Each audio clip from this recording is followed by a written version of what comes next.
Kata Nabi SAW, tidak ada seorang muslim pun di muka bumi yang berdoa pada Allah kecuali Allah akan menjawabnya, tetapi melalui salah satu dari 3 tahapan.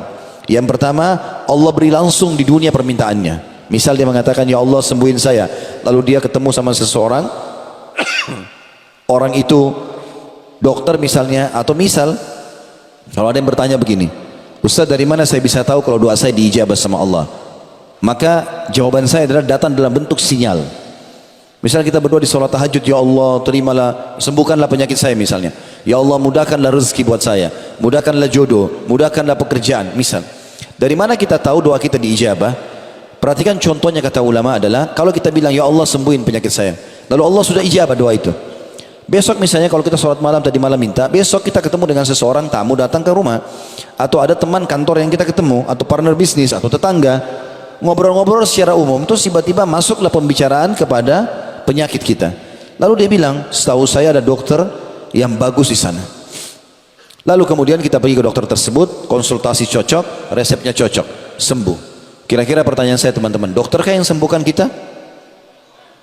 Tentu bukan. Kenapa? Dokter pun kalau di resep cuma tulis semoga lekas sembuh, nggak ada dokter tulis pasti sembuh.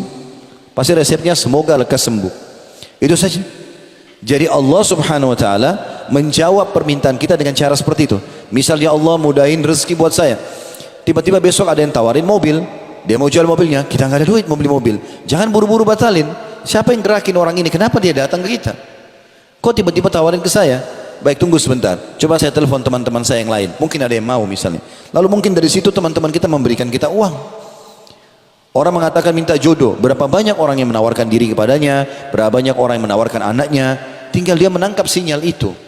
Doa Allah subhanahu wa ta'ala sangat dekat dan dia akan beri kepada kita. Atau yang kedua, kata Nabi SAW, jadi tidak ada seorang muslim pun berdoa di muka bumi kecuali diterima doanya hanya melalui 3 tahapan. Yang pertama, Allah kasih langsung kayak tadi. Yang kedua, dihilangkan keburukan yang akan menimpa dia. Kata Ibnu Qayyim rahimahullah, kalau ada seorang hamba misal berkata, ya Allah sembuhkan anakku, anaknya sakit, lalu dia berdoa selama 10 tahun dan ternyata menurut dia anaknya belum sembuh, maka kalau dia mengira bahwasanya doanya belum diijabah, kata Ibnu Qayyim itu kekeliruan yang sangat besar. Karena kalau dia tidak berdoa selama 10 tahun, pastikan anaknya lebih parah daripada itu. Berarti doanya sudah diijabah. Dan terlalu banyak doa-doa kita yang Allah subhanahu wa ta'ala berikan setiap hari dan menghilangkan masalah kita. Contoh misal, bukankah tiap hari kita lapar teman-teman sekalian? Lapar nggak tiap hari? Lapar. Kita cuma ucapkan begini, lapar ya, tiba-tiba makan tuh.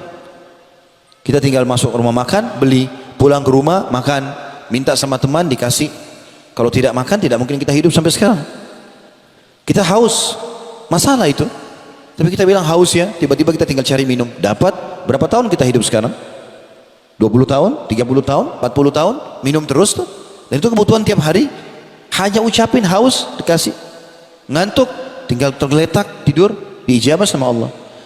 Yang Allah belum kasih teman-teman sebagian kecil dari permintaan kita. Kalau kita kumpulkan semua permintaan kita dalam keseharian, yang Allah belum kasih cuma sebagian kecil.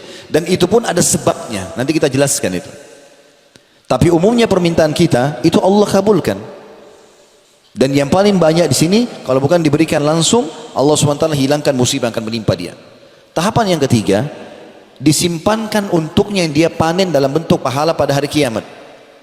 Di dalam sebuah riwayat yang lain, baginda Nabi SAW bersabda, kalau atau akan datang nanti hamba-hamba pada hari kiamat, dikasih pahala oleh malaikat bergunung-gunung, banyak sekali. Dan mereka tidak pernah tahu ini pahala perbuat dari amal apa. Mereka berkata, kata Nabi SAW, dari mana pahala ini? Perasaan kami nggak pernah lakukan ini.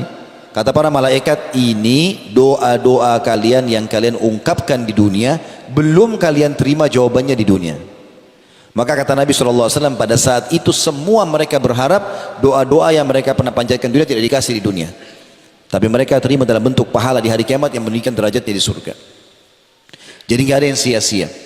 Allah subhanahu wa ta'ala berikan langsung, atau dihilangkan musibah yang akan menimpa dia, atau disimpankan dalam bentuk pahala pada hari kiamat. Lalu kenapa tidak mau berdoa?